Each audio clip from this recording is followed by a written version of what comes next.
시력을 잃어가는 프랑스 화가도 반해버린 한글. 시력을 잃어가면서까지 한글에 푹 빠진 이유. 세상이 점점 흐려졌습니다. 그런데 그때 글자가 보이기 시작했죠. 저는 이제 이 글자들로 세상을 그립니다. 이 한 문장이 전시장에 걸린 순간 사람들은 발걸음을 멈추었습니다. 고개를 갸웃하는 이도 있었고 눈시울을 붉히는 이도 있었습니다. 그리고 그들 대부분은 한마디를 남기고 전시장을 나섰죠. 이건 그림이 아니에요. 그런데 왜 이렇게 가슴이 아프죠? 안녕하세요.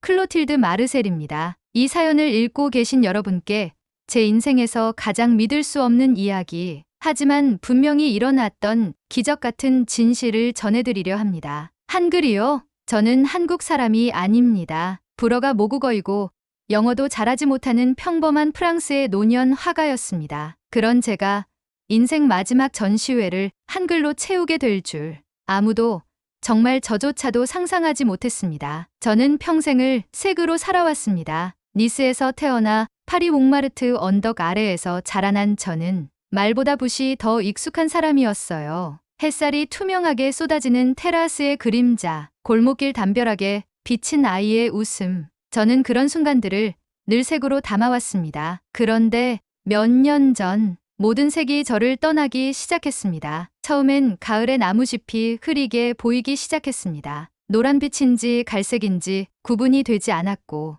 해가 지고 나면 신호등이 두 개로 겹쳐 보였죠. 결국 병원을 찾았고 의사는 차분히 말했습니다. 레티니티스 피그멘토사, 색소성 망막염입니다. 시야가 점점 좁아지고 마지막엔 아무것도 보이지 않게 됩니다. 그 말을 듣는 순간 마치 세상이 갑자기 정지된 것 같았어요. 이게 무슨 농담이지? 왜 나지? 그림을 그릴 수 없다면 난 대체 뭘로 살아야 하지? 화가로서의 삶은 끝났습니다. 저는 화실을 정리하고 그림을 버렸습니다. 그 어떤 색도, 그 어떤 빛도 더 이상 저의 눈에는 들어오지 않았습니다. 정확히 말하면 저는 살아있다는 감각을 잃은 것이었습니다. 점점 더 침침해지는 시야 속에서 하루하루가 무의미한 반복으로 흘러갔습니다. 그 누구도 만나지 않았고 말도 줄어들었고 붓은 아예 손에서 내려놓았습니다. 그런 저에게 한 장의 종이와 낯선 글자가 인생을 바꿔놓을 줄 정말 상상도 못했죠.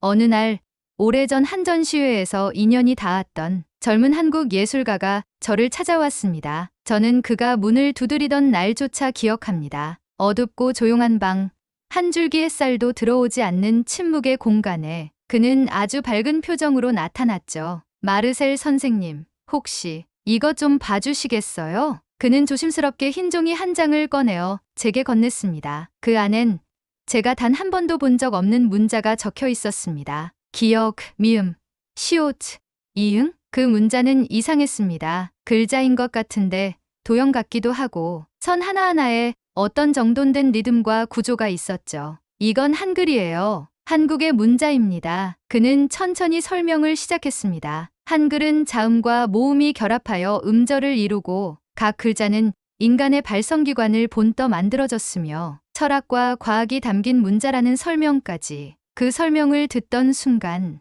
눈으로는 흐릿하게 보였지만 제 마음엔 한 줄기 빛이 들어왔습니다. 저는 직감했습니다. 이건 단순한 글자가 아니다. 이건 그림이다. 그렇게 저는 다시 그림을 그리기 시작했습니다. 단지 색이 아닌 선과 구조, 감정을 담은 글자 한글로 말이죠. 그 이야기를 지금부터 여러분께 하나씩 들려드릴게요. 눈이 아닌 마음으로 보는 그림. 세상이 사라진 그 자리에 글자가 남겨졌고 그 글자가 제 인생을 다시 그리기 시작한 기적 같은 이야기입니다. 혹시 이 이야기 여러분께도 작은 영감이 되길 바라며 좋아요와 구독 부탁드려도 될까요? 여러분의 클릭 하나가 더 많은 이들에게 이 특별한 사연을 전하는 큰 힘이 됩니다. 여러분, 혹시 이런 상상을 해보신 적 있으신가요? 세상 모든 빛과 색이 아주 천천히 그러나 확실하게 사라져가는 풍경을요. 하루하루 눈앞의 세계가 무채색으로 번져가고 그 끝에서 자신이 누구였는지조차 잊어버리게 되는 감각을요.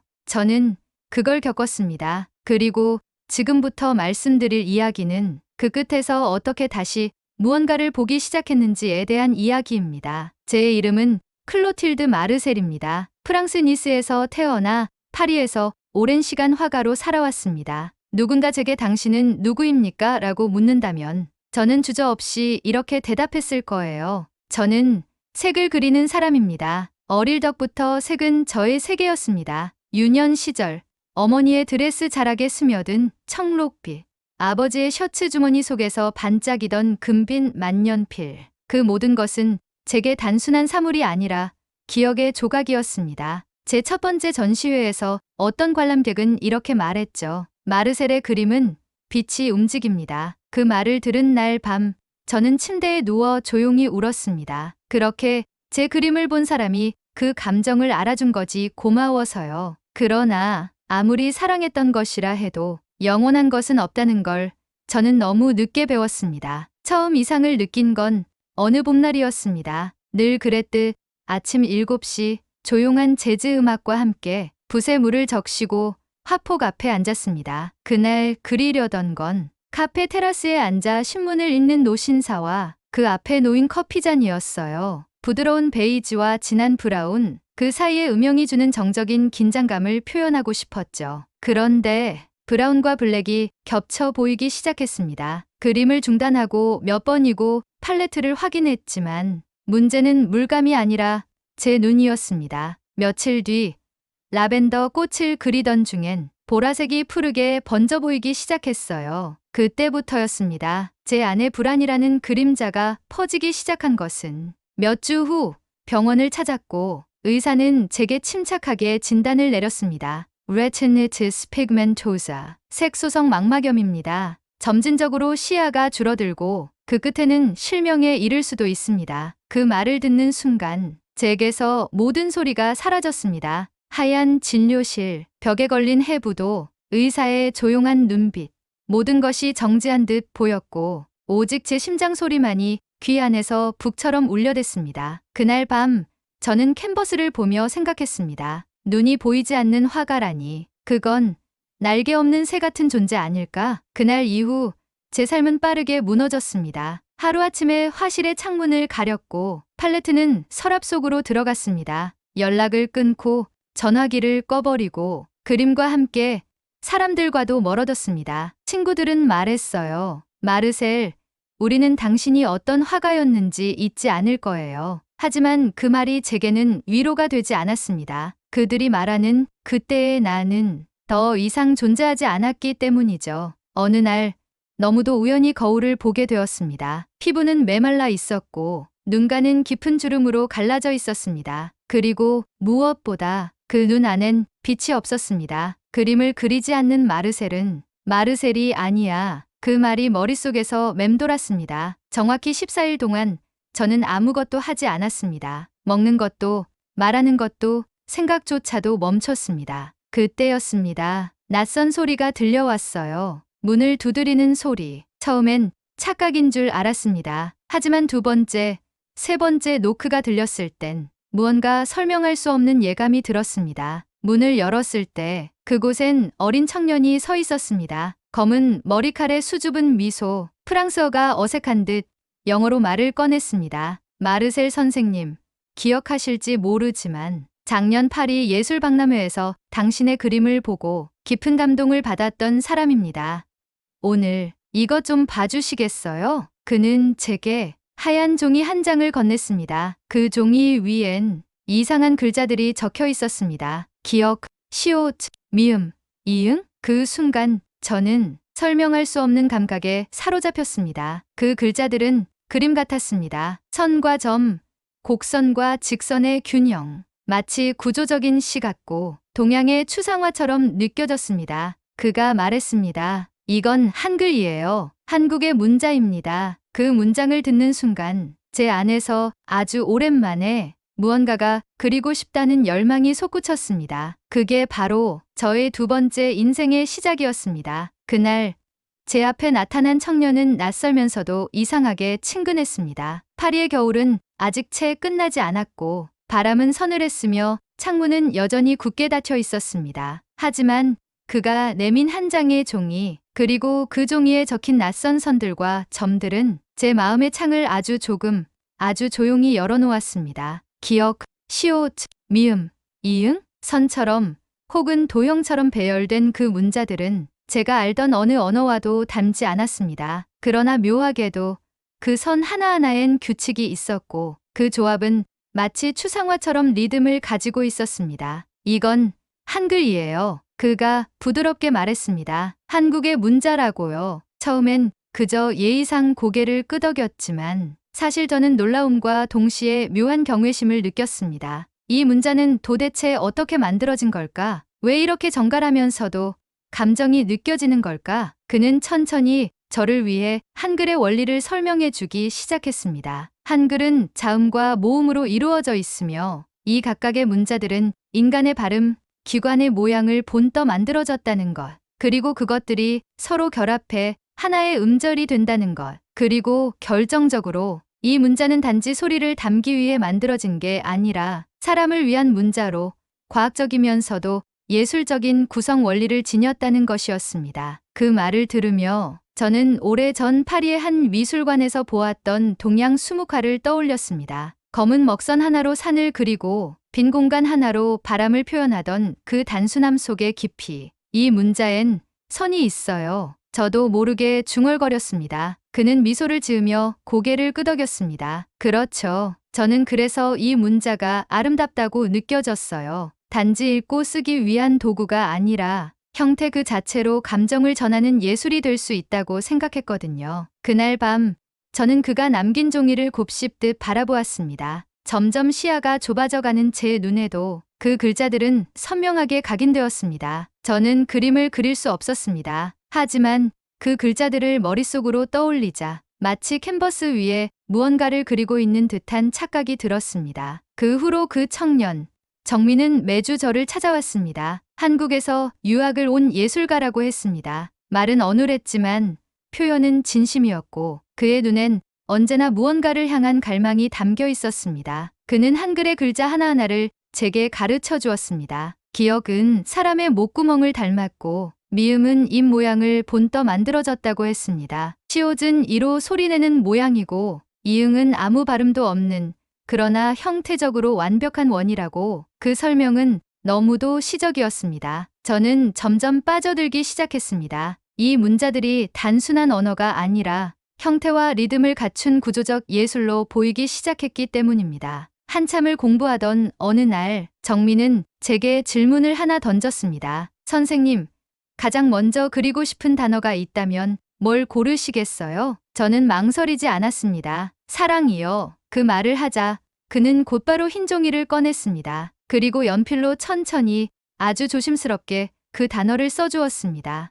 사랑, 시옷, 니흘, 이응. 저는 그 글자를 가만히 바라보았습니다. 그리고 종이를 더듬듯 손끝으로 따라 그려보았습니다. 그 순간 저의 가슴 한쪽이 뜨겁게 타오르는 듯 했어요. 잊고 있었던 그리움이라는 감정이 글자의 선을 따라 스며들었습니다. 눈물이 났습니다. 제가 다시 무언가를 그릴 수 있다는 사실에요. 색은 없지만 형태가 있었고 구체적인 형상이 없지만 감정이 있었습니다. 그날 이후 저는 그림을 그리기 시작했습니다. 단지 붓이 아닌 한글로요. 흰 종이에 기쁨, 그리움, 평화, 슬픔 같은 단어를 써 내려가며 그 글자의 형태에서 감정의 리듬을 찾았습니다. 한글은 저에게 새로운 언어를 알려준 것이 아니라 다시 예술가로 살아갈 이유를 준 문명이었습니다. 그 무엇보다 놀라웠던 것은 그 간단해 보이는 글자들 속에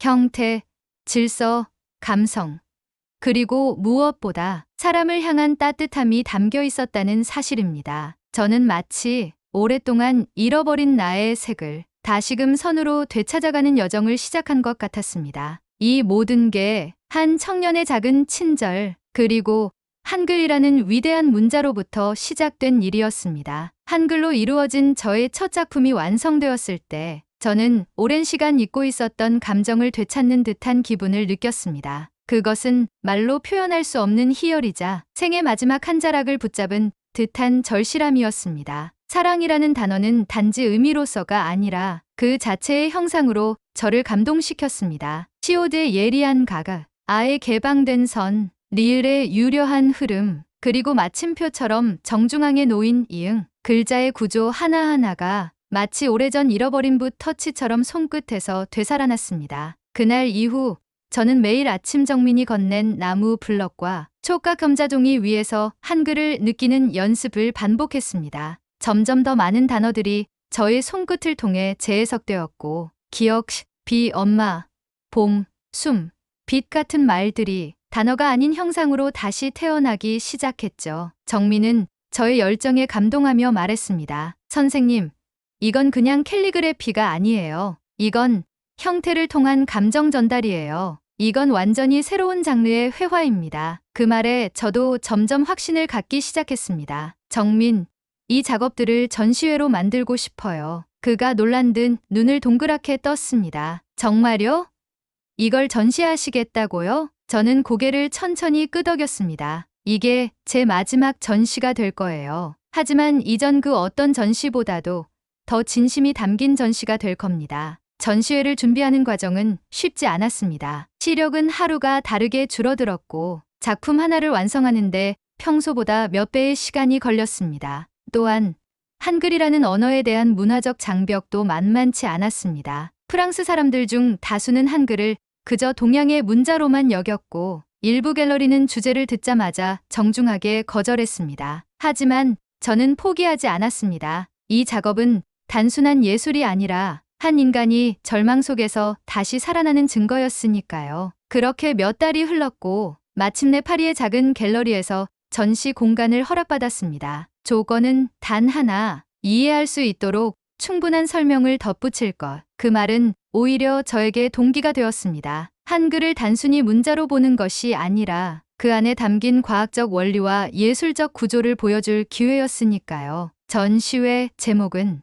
Les mots invisibles, 보이지 않는 말들로 정했습니다. 눈은 희미해졌지만 마음은 더 선명해졌습니다. 그래서 저는 더 깊이 볼 수 있었습니다. 전시장 입구에 걸린 저의 인사말이었습니다. 개막 당일 저는 떨리는 손으로 마지막 작품을 걸었습니다. 그 작품은 숨이라는 단어였는데 그림 전체가 흰 여백 위에 얇은 선으로만 이루어져 있었습니다. 관람객들이 들어오기 시작했습니다. 그들은 말이 없었습니다. 말 대신 천천히 한 글자 한 글자를 따라 손으로 쓰다듬고 한참을 멈춰 작품 앞에 서 있곤 했습니다. 그중 몇몇은 조용히 울었고 어떤 이는 입을 가린 채 중얼거렸습니다. 글자인데 왜 이렇게 마음이 저려오죠? 이건 문자가 아니라 마치 초상화 같아요. 마음의 형태를 그린 듯한 느낌이에요. 정민은 조용히 제 옆에서 속삭였습니다. 선생님, 사람들이 감동하고 있어요. 이건 성공이에요. 저는 웃으며 고개를 끄덕였습니다. 하지만 그 순간 뜻밖의 위기가 찾아왔습니다. 하루는 프랑스의 한 미술평론가가 전시장을 찾아왔습니다. 그는 다소 냉소적인 눈빛으로 작품을 둘러보더니 정민에게 조용히 물었습니다. 왜 한국 문자를 사용했죠? 이건 오히려 관객에게 혼란을 주는 게 아닙니까? 정민은 당황한 듯 저를 바라보았습니다. 저는 천천히 그에게 다가가 말했습니다. 저는 시력을 잃었지만 이 글자들을 통해 다시 세상을 그릴 수 있었습니다. 이건 언어가 아니라 제 감정의 형태입니다. 색이 보이지 않아도 이 문자는 저에게 삶의 선이었어요. 그는 한참을 말없이 저를 바라보더니 고개를 끄덕이며 말했습니다. 그렇군요. 그렇다면 이건 언어가 아니라 예술입니다. 지금까지 본 그 어떤 설치미술보다도 강렬합니다. 그 순간 저는 깨달았습니다. 이 작업은 비단 저 혼자만의 것이 아니었습니다. 한글을 통해 다시 그림을 그릴 수 있었던 제 인생의 반전이자 동시에 사람들의 편견을 흔들 수 있는 기회였다는 걸요. 이 전시는 단지 한글의 미학을 보여주는 것을 넘어서 보이지 않아도 볼 수 있는 것들에 대한 질문을 던지는 예술적 선언이었습니다. 그리고 전시의 마지막 날, 한 관람객이 조용히 제게 다가와 손을 잡았습니다. 한글이 이렇게 아름다운 줄 처음 알았어요. 그리고 선생님의 이야기를 듣고 저도 저만의 글자를 찾아 그리고 싶어졌습니다. 그 말을 들으며 저는 확신했습니다. 이 길이, 이 작업이 결코 헛되지 않았다는 것을요. 전시 마지막 날, 전시장 벽에 걸린 한 작품 앞에서 저는 오랜 시간 움직이지 못했습니다. 그 작품에는 고요라는 단어가 쓰여 있었고 그 단어는 붓끝에서 아주 느리게 조용히 흘러나온 제 마음 그 자체였습니다. 기억은 시작이자 마주함, 오는 열린 시선, 이응은 침묵 속의 중심, 그리고 마지막 요는 끝나지 않은 여운처럼 흘러가 있었습니다. 그 단어 하나가 제 인생 전체를 설명해주는 것만 같았죠. 전시회가 열리는 동안 정말 많은 일이 있었습니다. 어떤 날은 유치원 아이들이 선생님 손에 이끌려와 이건 뭐예요? 왜 글자를 그림으로 그려요?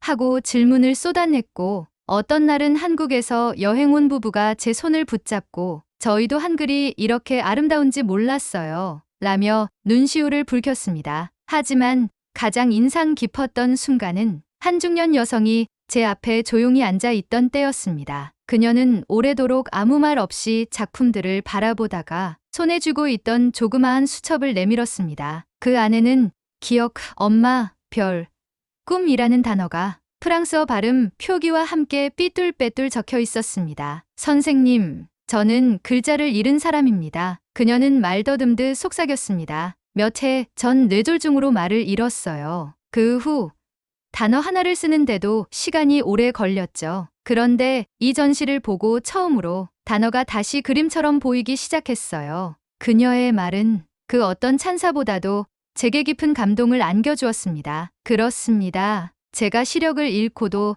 다시 그림을 그릴 수 있었던 이유, 그건 단지 한글이 아름다워서가 아니었습니다. 한글은 저에게 감정의 언어를 다시 찾아준, 그리고 사람과 사람 사이의 마음을 잊게 해준 새로운 붓이었습니다. 전시가 끝난 후 저는 처음으로 이야기를 써보기로 결심했습니다. 지금 이 사연처럼요. 그림으로 표현하지 못한 감정을 이젠 글로 남기고 싶어졌기 때문입니다. 물론 여전히 제 시야는 흐립니다. 하지만 이상하게도 마음은 점점 더 선명해지고 있습니다. 정민은 이제 저의 가족과도 같은 존재가 되었습니다. 전시회 이후 그는 한국으로 돌아갔고 지금은 서울의 한 예술대학에서 학생들을 가르치고 있다고 합니다. 그는 가끔 메일을 보내옵니다. 어떤 날은 선생님, 오늘 학생들과 한글 아트 수업을 했어요. 또 어떤 날은 전시에서 봤던 사랑 작품이 아직도 제 책상 앞에 있어요.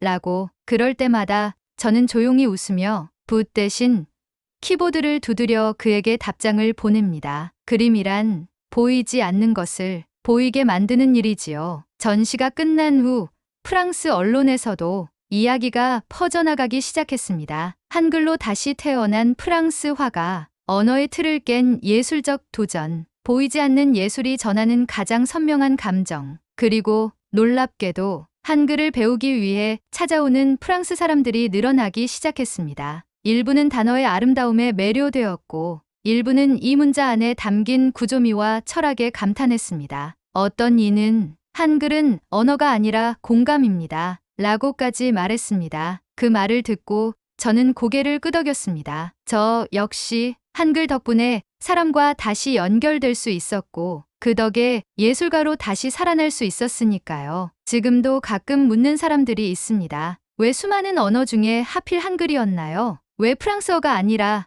영어도 아니고 한글이었나요? 그 질문에 저는 조용히 그러나 단호하게 대답합니다. 그건 언어가 아니라 예술이었으니까요. 한글은 저에게 색을 대신할 수 있는 새로운 붓이 되었고 보이지 않는 감정을 표현할 수 있는 새로운 캔버스가 되었습니다. 이제 저는 매일 아침 작은 노트를 꺼내 한 단어씩 한글로 그려봅니다. 그 단어는 때론 기다림, 때론 안녕 또는 여기일 때도 있습니다. 그리고 그 모든 단어에는 저의 감정이, 삶이, 그리고 다시 찾아온 희망이 담겨 있습니다. 여러분, 혹시 지금 삶이 회색처럼 느껴지시나요? 그렇다면 당신만의 한글을 찾아보세요. 그건 꼭 한국어일 필요는 없습니다. 마음의 선, 마음의 단어, 당신을 다시 움직이게 할 형태가 어디엔가 분명 존재할 테니까요. 그리고 이 이야기가 그 찾는 여정의 작은 불빛이 되었기를 바랍니다. 좋아요와 구독은 또 다른 이에게 이 감동을 전하는데 큰 힘이 됩니다. 당신의 클릭 하나가 다음 감동의 이야기를 만드는 에너지가 됩니다. 진심으로 감사드립니다.